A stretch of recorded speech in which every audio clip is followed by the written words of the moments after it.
Assalamualaikum warahmatullahi wabarakatuh. Ha, Ini dia video T-Max Tech-Bike daripada Yamaha, sebuah skuter yang boleh dikatakan begitu ramai yang ingin memilikinya. Dan saya berpeluang untuk memandu uji atau menguji jentera ini sebagai penutup 2022. Kita lihat di paparan meter TFT, kita boleh memilih sebarang setting ataupun mode yang kita inginkan, dan kita boleh adjust windscreen secara elektronik, boleh turun, boleh naik, kan. Jadi kita mempunyai kelebihan untuk kontrol sendiri arus angin yang seperti mana lebih selesa pada kita. Dan sementara tu kita tengok dulu rupa bentuk dia secara fizikal ataupun rupa bentuk kosmetiknya. Itu dia, pertama sekali ke logo T-Max. Dan ini dia exhaust yang agak mengujakan bunyinya. Ada ala-ala feeling superbike sikit kerana dia 2 silinder. Bukan seperti kebanyakan skuter yang sisi rendah 250 cuma 1 silinder kan. Yang ini 2 silinder. Dan features ini sangat menarik bagi saya tu. Yang itu adalah sebenarnya macam handbrake. Dan dia mempunyai satu set extra lock ketika anda parking ataupun anda terpaksa berhenti di tepi jalan. Lihat tu, rodanya tak bergerak bila kita kuncikan handbrake tu. Dan yang ini adalah kalau kita lepaskan, dan dapat lihat roda boleh digolekkan, maknanya boleh bergerak. Dan ini adalah kompartmen untuk mengecas peranti anda yang letaknya di bahagian hadapan motosikal anda. Dan ini pula seperti satu bekas untuk meletakkan handphone atau peranti anda supaya tidak terlalu bergoncang dalam kompartmen tersebut. Seperti yang diketahui ramai, tempat mengisi minyak, showroom mengisi minyak T-Max ni berada di kedudukan yang agak unik, iaitu di hadapan pelana. Untuk membukanya agak senang dengan syarat kunci utamanya telah di-on-kan, switch utama telah di-on-kan. Dan seperti kebanyakan skuter-skuter lain, pelana adalah dalam keadaan yang begitu selesa sama untuk penguncing dan penumpangnya. Okey, ini adalah ketika sesi panuji kami lakukan di jalan motosikal ataupun laluan sikal yang berada di Federal Highway di Aeroport Persekutuan. Saya memang suka melakukan beberapa ujian motosikal di sini kerana lorongnya yang agak kecil dan mempunyai banyak halangan-halangan yang agak mungkin sedikit menyusahkan penunggang, tetapi ia juga satu boleh dikatakan sesi yang agak baik untuk mengetahui bagaimana tindak balas motosikal ini terhadap permukaan dan juga halangan-halangan yang berada dalam laluan motosikal ini.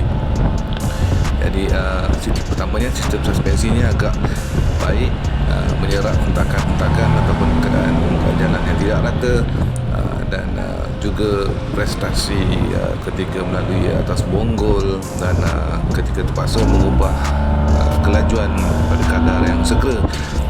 Pick upnya memang best lah, senang cerita. Sisi pun dah besar kan, motor pun motor besar.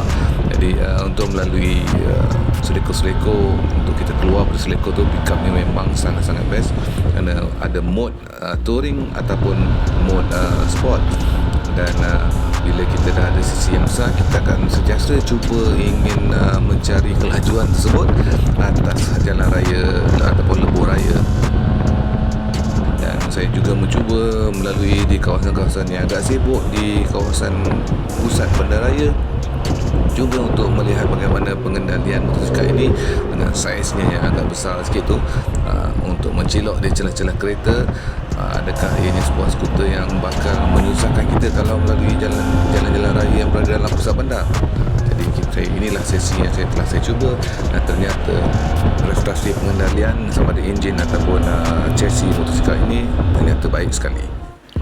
Okey, T-Max ini menggunakan tali sawat ataupun belting seperti kebanyakan skuter lain, tapi lihat dia menggunakan seolah-olah macam sprocket untuk pemacuan terakhir.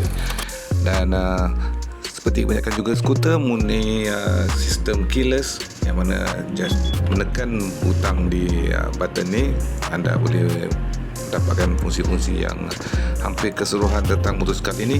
Dan inilah antara keunikan T-Max, cara pelana tu dibuka melalui depan, dan ruang pengisian barangnya seperti standard kebanyakan skuter-skuter lain, ada lampu ketika penggunaan dalam keadaan gelap, tetapi agak kecil sikit ruangan dia.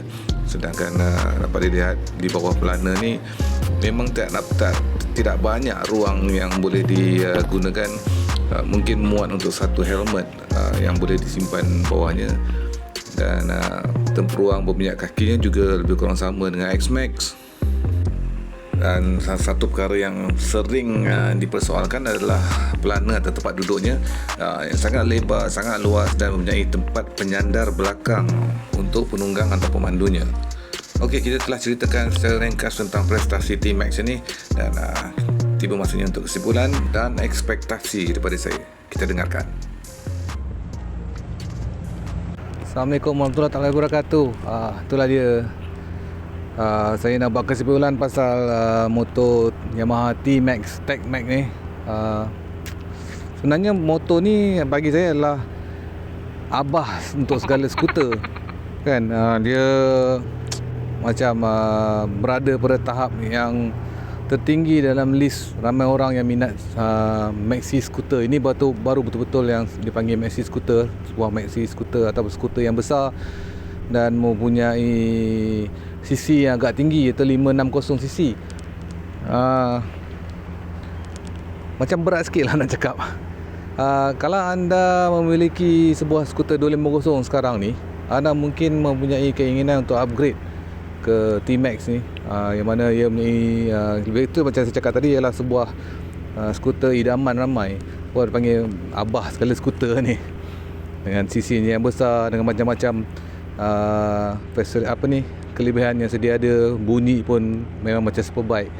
Tapi saya agak kecewa sikit lah apabila sebagai seorang pemandu uji atau sebagai seorang rider, apabila perkara yang pertama sekali yang bagi saya satu penilaian terhadap sebuah motosikal adalah riding position. Yang agak pelik sikit, motor ni kalau dapat lihat pada seat dia, dia mempunyai tangki minyak di hadapan. Jadi bahagian situ dah makan sikit untuk bahagian seat. So situ dah tak boleh letak cushion, situ dah keras sebab tangki minyak. Kemudian anda harus ke belakang sikit untuk duduk atas cushion atau seat untuk dia punya pemandu atau penunggang. Dah duduk ke belakang sikit, cushion tu pun agak keras. Dah lah keras, lepas tu handle dia agak rendah. Itu yang saya agak muskil sikit, kenapa riding position dia macam tu. Dan tempat pijak kaki dia seperti biasa lah, boleh kata luas juga, tapi dia agak tinggi. Jadi bila saya yang mempunyai ketinggian 183 cm ataupun 6 kaki, saya ni agak tinggi juga lah. Tapi dalam pada tu pun saya dapat rasakan nak reach ke handlebar dia sangat jauh, dan dia rendah. Bila dia rendah, kita seat yang tinggi, tempat pijak kaki yang tinggi, dan handle tu rendah, jadi kita membungkuk.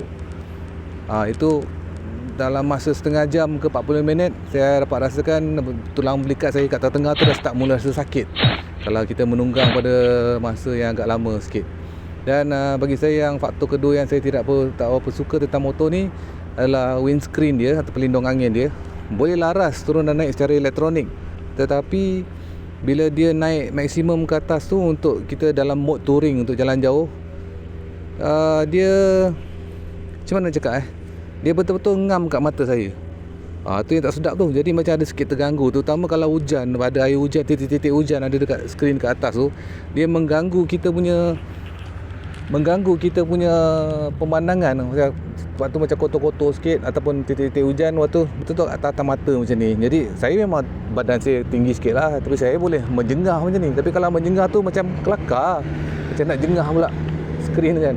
Jadi kat situ saya ada sikit lemah sikit lah dia punya feature dia. Jadi bila dah dalam keadaan menunggang, riding position yang tidak berapa memihak kepada kita, jadi segala aksesori atau kelebihan T-Max ni yang ada macam dah tenggelam pula bagi saya. Jadi tapi itulah macam saya katakan, itu adalah pengalaman yang saya lalui sebagai seorang test rider, dan pendapat saya. Mungkin pengalaman yang berbeza pada rider-rider lain, orang lain. Tapi itulah yang saya dapati ketika saya buat tunggang uji ni. Jadi X-Max nampaknya saya akan terus pakai anda lah. Tak adalah, terpadamlah cita-cita saya rasanya nak beli T-Max ni. Kita jumpa lagi video akan datang.